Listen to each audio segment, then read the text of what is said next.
Olá, parabéns! Finalmente você realizou todos os estudos necessários para se sentir apto ao enfrentamento do desafio mais importante nesta jornada, que é se tornar um avaliador imobiliário. Calma, você não está sozinho nessa empreitada. Nessa lição, você seguirá o nosso modelo de orientações e, através do passo a passo que disponibilizaremos, você conseguirá seu primeiro laudo técnico de avaliação mercadológica, PITAM. Atividade prática e homogeneização modelo de PITAM. Vamos repassar agora, pessoal, alguns dos principais itens do PITAM e nesta aula nós vamos aprofundar a parte de aplicação de metodologia de cálculo, conforme veremos a seguir. A primeira parte, como nós já vimos na aula anterior, componente do PITAM, consiste na sua capa, que apresenta o laudo através de informações simples, porém fundamentais para se entender do que se trata aquele documento, quem solicitou e qual o objetivo daquele parecer. Olha lá o modelo de capa. Tem a foto do imóvel, o endereço do imóvel avaliando, o nome de quem solicitou, quem é o interessado, quem foi o solicitante daquele laudo, o endereço do imóvel avaliado, a finalidade do parecer e tem que ter também ali o nome do avaliador que realizará aquela avaliação ou que realizou aquela avaliação.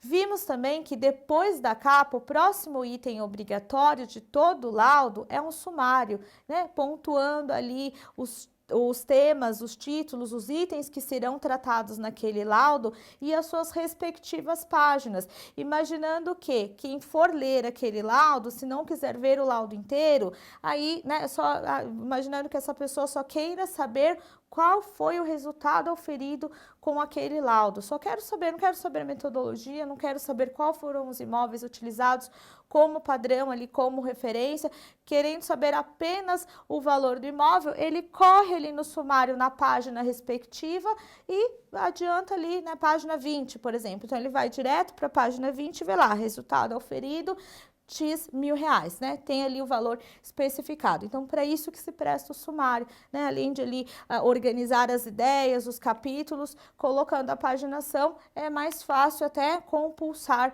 o laudo, pulando ou voltando em etapas ou itens que podem ser necessários.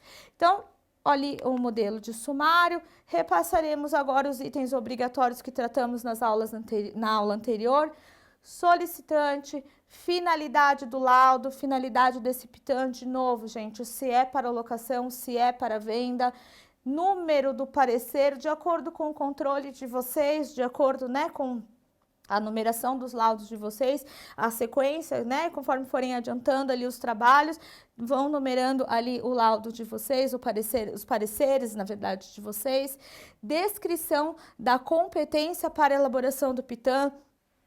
Então, ser corretor de imóveis, coloca-se ali a fundamentação, a parte, né, que atribui ao corretor de imóveis a competência, a parte da legislação que tem aqui na nossa aula, nós falamos anteriormente já, que atribui ao corretor de imóveis a competência para realizar laudos de avaliação mercadológica. Ser engenheiro, coloca também a legislação, tem ali na nossa apostila a fundamentação legal, então, qual item da lei, qual artigo da lei, qual foi a lei que atribuiu competência, né, para o engenheiro realizar também laudos de avaliação mercadológica. Próximo item, imóvel avaliando, então tudo, descrição do imóvel avaliando, olha ali na matrícula do imóvel, né, observa ali as características, o número, os confrontantes, número de contribuinte, né, localização, todos esses detalhes do imóvel avaliando. Próximo ponto, descrição do imóvel avaliando.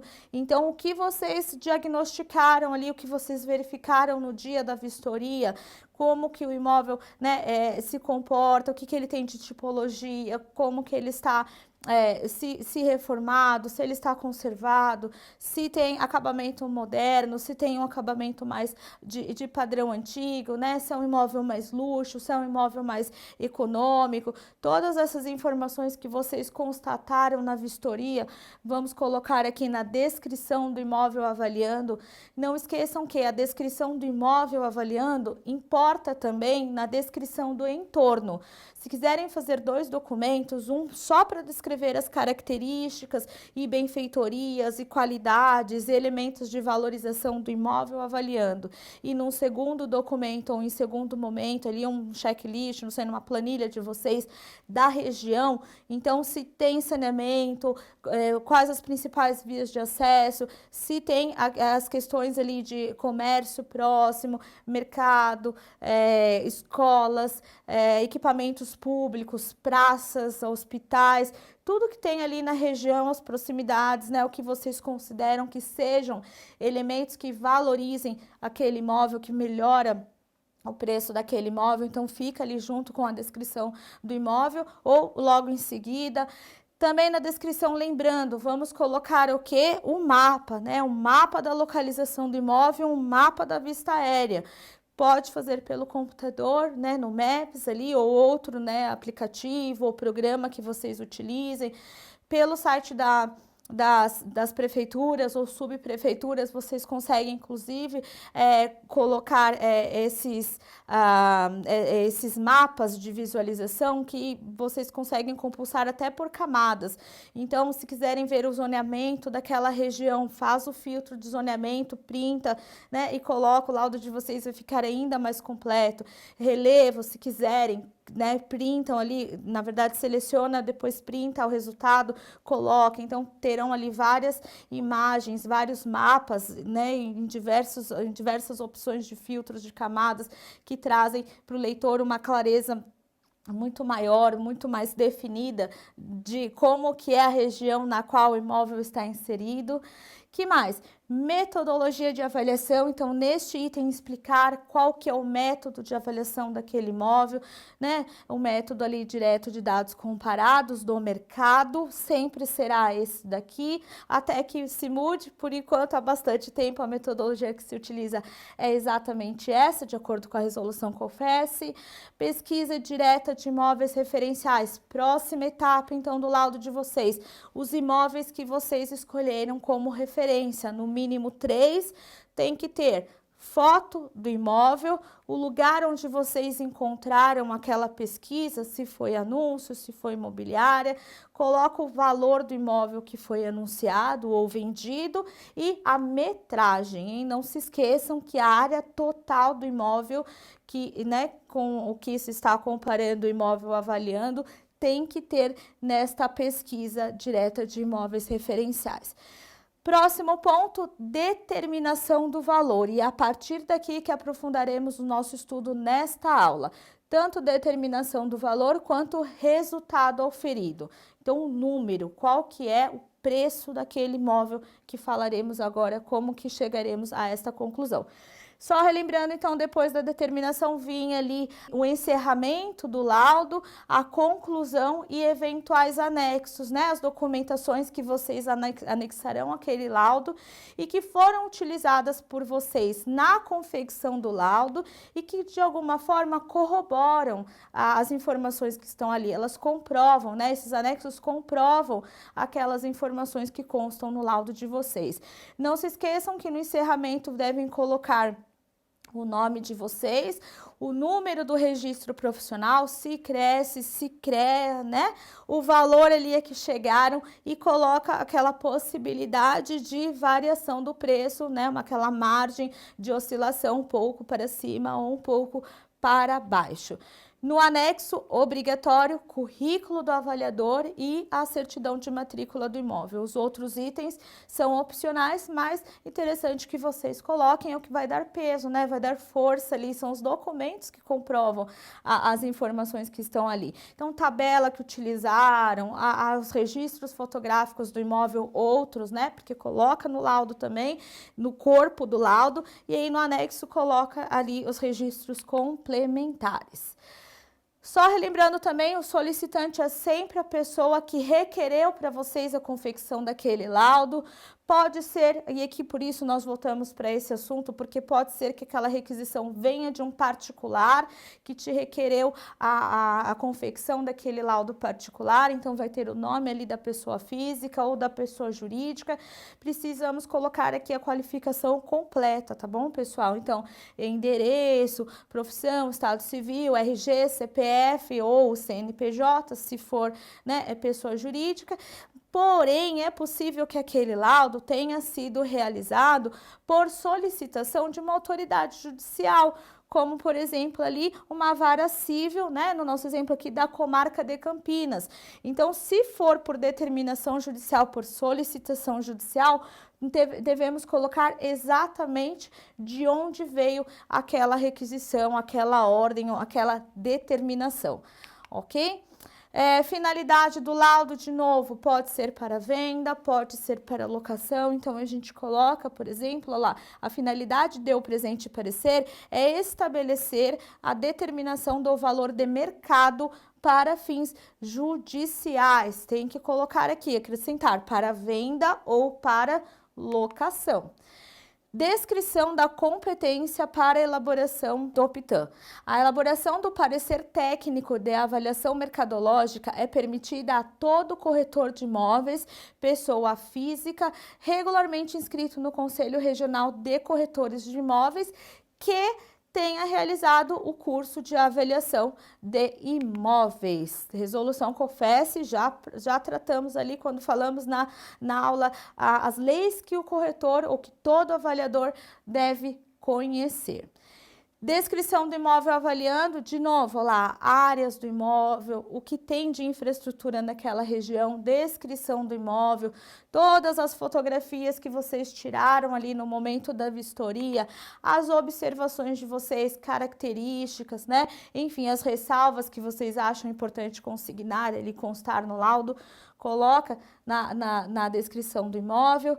Metodologia é sempre método comparativo direto de dados de mercado, já explicamos por que, né, utilizamos essa metodologia, o que ela significa. Os imóveis referenciais sempre ali acompanhado da foto, endereço, qual que foi a fonte daquela pesquisa, tipologia do imóvel, metragem, preço, o que tiver de informação ali é bom, é interessante colocar no laudo, se não minimamente foto, metragem, valor e a fonte daquela informação obrigatório, né? Esses quatro itens aqui tem que ter. Agora sim, chegamos no ponto da determinação real do valor do imóvel. A partir daqui, pessoal, nós vamos tentar, né, montar aqui com vocês as etapas que vocês seguirão agora de cálculo para realizar a avaliação do imóvel, a determinação do preço do imóvel. Para se chegar ao real valor do imóvel avaliando, considerando os imóveis referenciais, será necessária a realização de adequação, bem como da homogeneização de valores. Vejam, pessoal, sempre nós teremos o imóvel avaliando e pelo menos 3 imóveis referenciais. Esses 4 imóveis envolvidos nesse nosso exemplo nem sempre terão a mesma idade e o mesmo estado de conservação. Para que haja ali uma justiça de comparação, né, que essas amostras sejam comparadas, é necessário que elas sejam o quê? Compatíveis.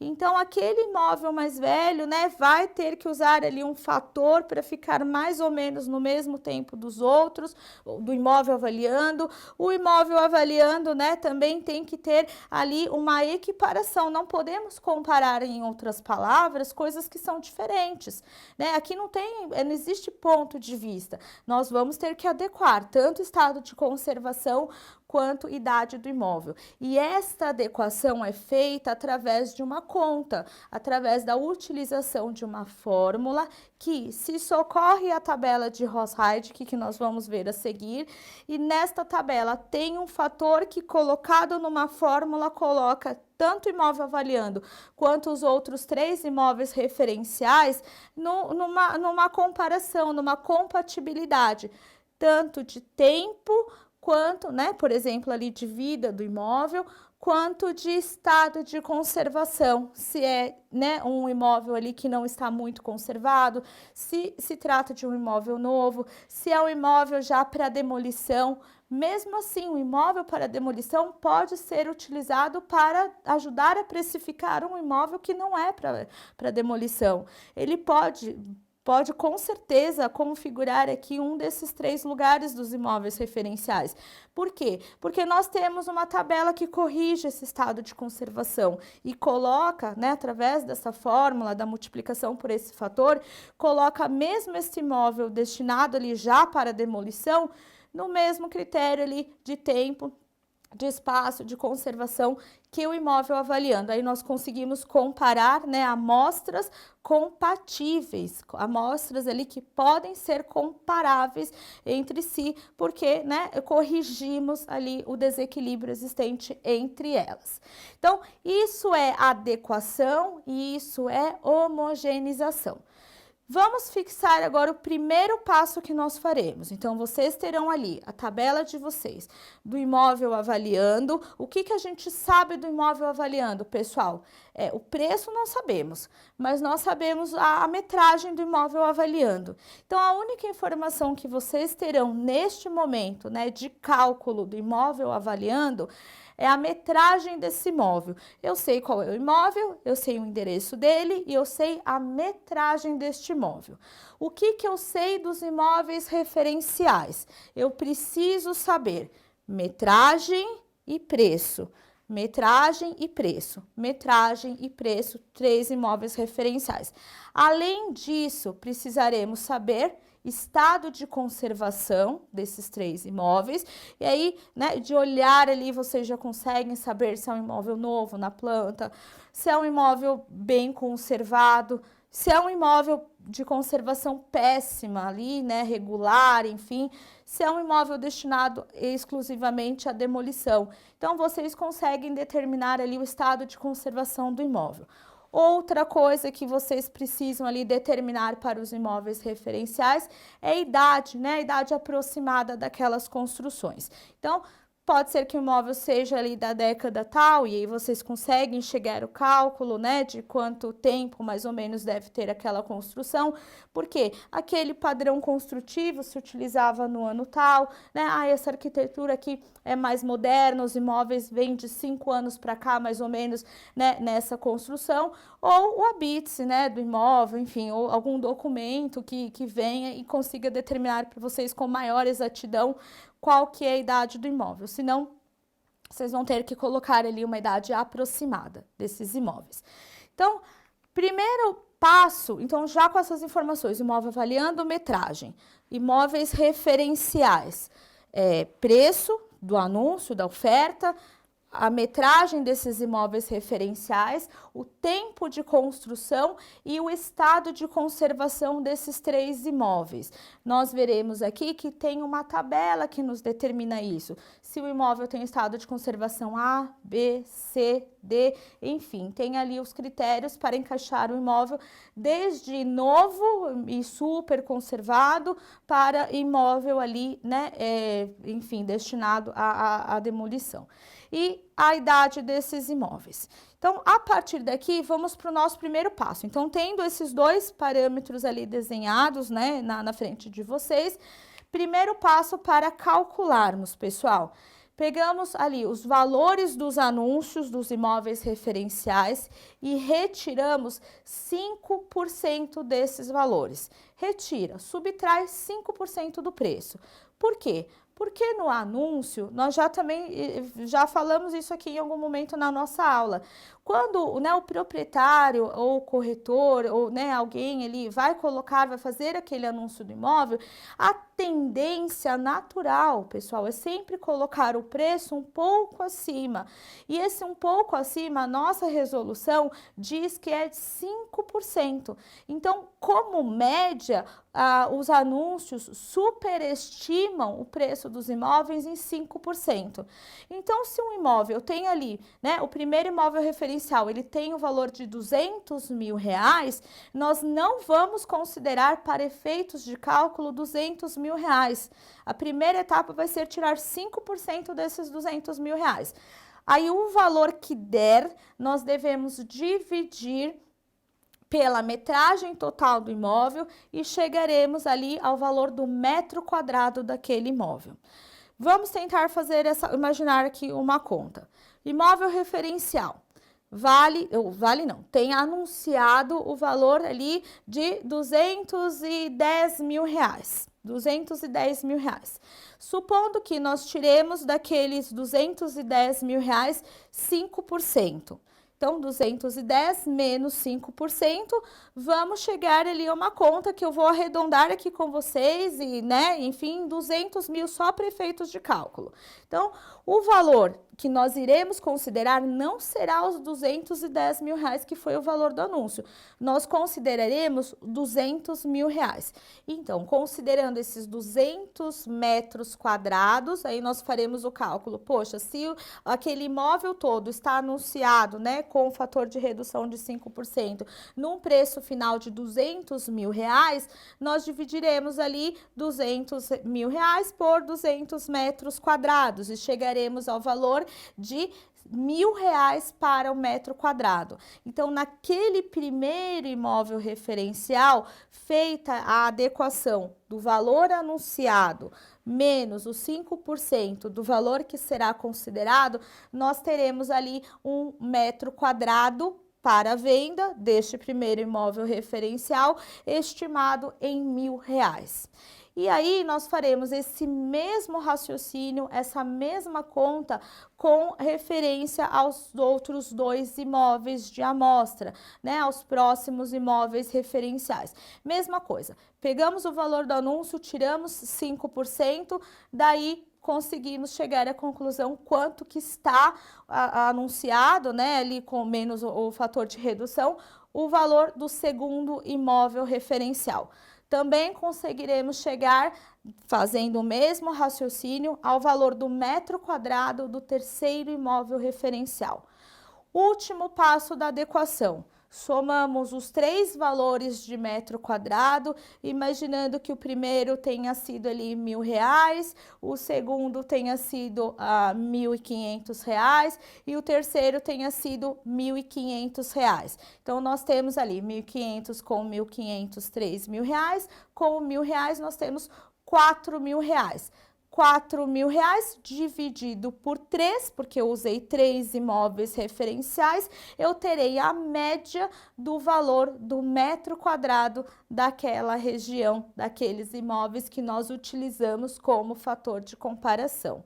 Pessoal, o que nós precisamos ressaltar aqui é que esses imóveis utilizados como parâmetro, como referência, né, para chegarmos depois ao preço ali do imóvel avaliando, precisam estar praticamente na mesma região, no mesmo bairro. Vejam, não é um critério razoável, não parece, na verdade, razoável, nós pegarmos um imóvel na zona metropolitana de Curitiba para avaliar e utilizarmos ali como imóvel referencial um imóvel aqui na cidade de São Paulo. Então, não, né? Às vezes não tem na mesma rua, mas o mais próximo possível, pelo menos, né, no mesmo bairro, nós teremos que levar em consideração na hora de escolhermos esses imóveis referenciais. Chegamos ali, primeira etapa, então, primeiro passo, chegamos à média dos valores, né, de metro quadrado dos imóveis referenciais.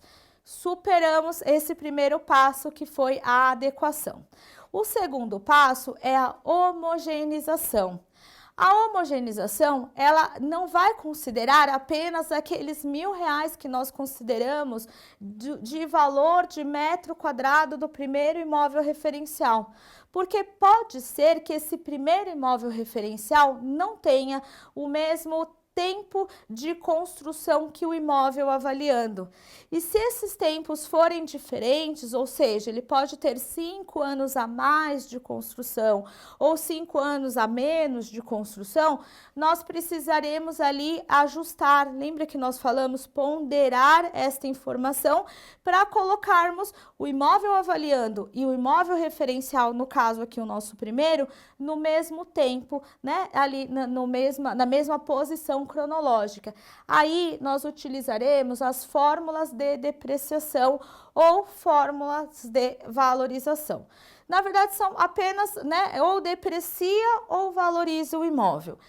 Se nós tivermos que depreciar o imóvel por conta ali, né, do tempo de construção dele, a fórmula utilizada será, lá, o valor depreciado é igual ao valor do imóvel menos, e daí a gente resolve primeiro a conta que está dentro do parênteses.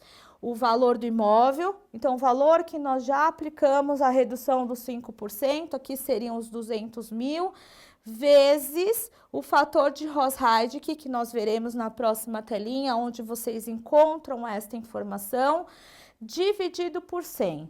O resultado desta conta, a gente faz ali valor do imóvel, menos o resultado dessa conta, nós chegaremos ali nesses 200 mil ali depreciado, que não será 200 mil, porque multiplicaremos ali pelo fator. Se o imóvel precisa ser valorizado, né, porque é um imóvel mais antigo, então, olha lá, valor de valorização será igual. Então, primeiro resolve o que está dentro do parênteses, 100 menos o fator de Ross-Heidke dividido por 100.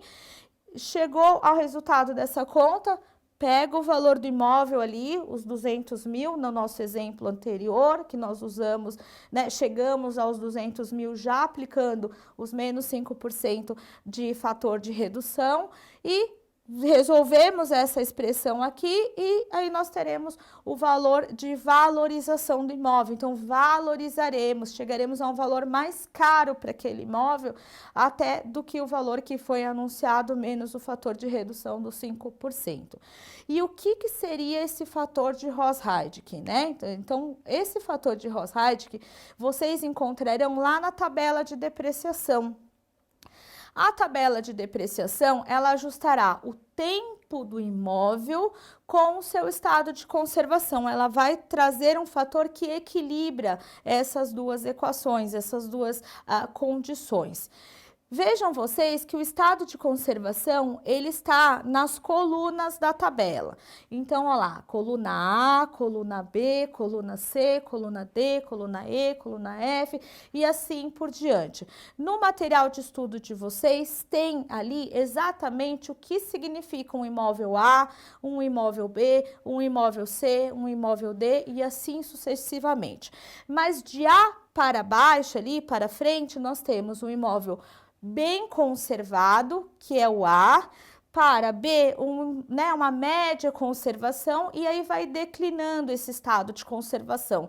Ou seja, a última coluna ali é o imóvel para destruição, né? Então, ela vai do bom estado de conservação até o péssimo, né, estado de conservação. Aí o imóvel vai declinando de A para frente. Além disso, nós temos a idade do imóvel em percentual, pessoal. Aqui nós precisamos tomar cuidado. Por exemplo, se vocês viram que o imóvel referencial 1 tem 5 anos de idade, eu vou aqui na tabela, lá não tem, né, os 5 anos de idade. O que tem é a informação idade em percentual de vida útil. Por quê? Porque aqui nós temos que também fazer uma segunda continha. Vejam vocês que nem todo imóvel tem a mesma vida útil prevista. Por exemplo, um apartamento luxuoso, né, um apartamento com acabamento fino, temos uma tabela para isso também, tá lá no material de apoio de vocês. Então, esse apartamento com acabamento luxuoso, ele tem uma vida útil de 50 anos. Já um imóvel rural também vocês verão na tabela de vocês, tem uma vida útil de 80 anos. Então, nós temos que ver o quanto esses 5 anos do primeiro imóvel consumiu da vida útil do imóvel dele, né? De acordo com a classificação dele.